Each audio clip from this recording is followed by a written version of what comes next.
We're in Rome, and while you're here, you asked to meet with the Pope, but that was turned down. Why? That please ask the Vatican sort of administration. Well, the Vatican says that it's a delicate situation with China, and for obvious reasons. How do you interpret this obvious reasons? This is okay. This all quite often happen. That's okay. Do you know what it means? I mean, what does obvious reasons mean? Absolutely, China, of course, great nation. Now, economically, also, you see, very important. So, therefore, at Pope's case, you see, there are, I think, quite number of sort of Christians in China. Like his recent visit Korea, although Buddhist country, but large number of Christians there.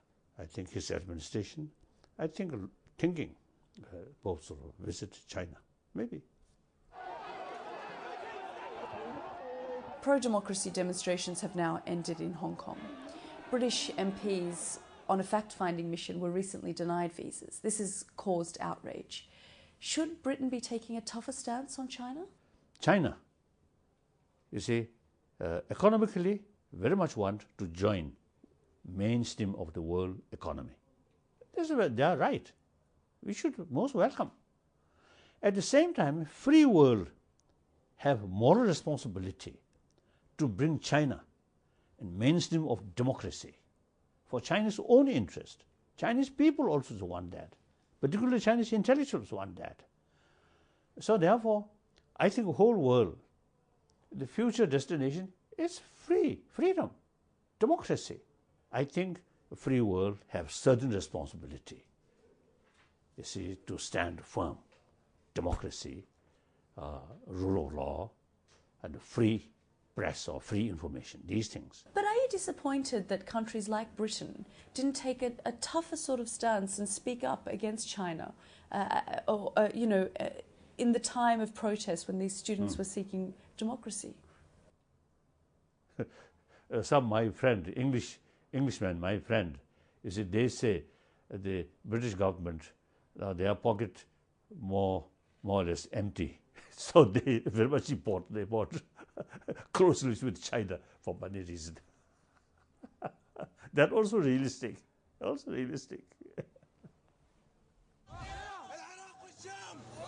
Young British, American, Australian men and women are going to the Middle East to fight alongside so-called Islamic State and committing brutal acts.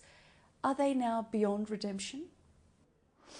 I think due to lack of holistic view, and also I think due to lack of genuine sort of faith about their religion.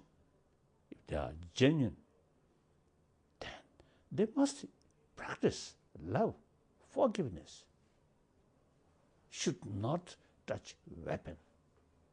How do we regain, though, these disaffected youth who use religion as a pretext to violence and killing?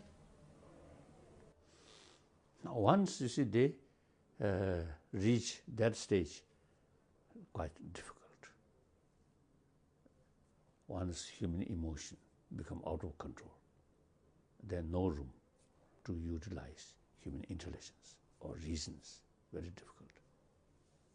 So that's why sometimes I really feel the generation of the 20th century, we create a lot of problem. So now the generation of the 21st century, let them solve these problems. We now time come to relax and we create a sufficient problem for their work. You said that you would potentially be the last Dalai Lama, so there won't be a 15th Dalai Lama? That depends on the circumstances. The very institution of Dalai Lama should continue or not up to Tibetan people. You see, my death may not come within next year or 2 years. I think my death may come after, I think, 15, 20 years. Then the circumstances is such that then, you see, no longer relevant, this institution, then automatically cease. I have no worry. But there's concern that the 15th might be controlled by China, for example. There is that concern out there. That, I think, because of the political matter, Dalai Lama institution have the head of the political sort of responsibility. Now that's no longer there. In any way, the Dalai Lama institution will cease one day. This man-made sort of institution will cease. No guarantee some stupid Dalai Lama comes, then disgraced himself or herself. That's very sad. So much better the century-old tradition cease at the time of quite popular Dalai Lama.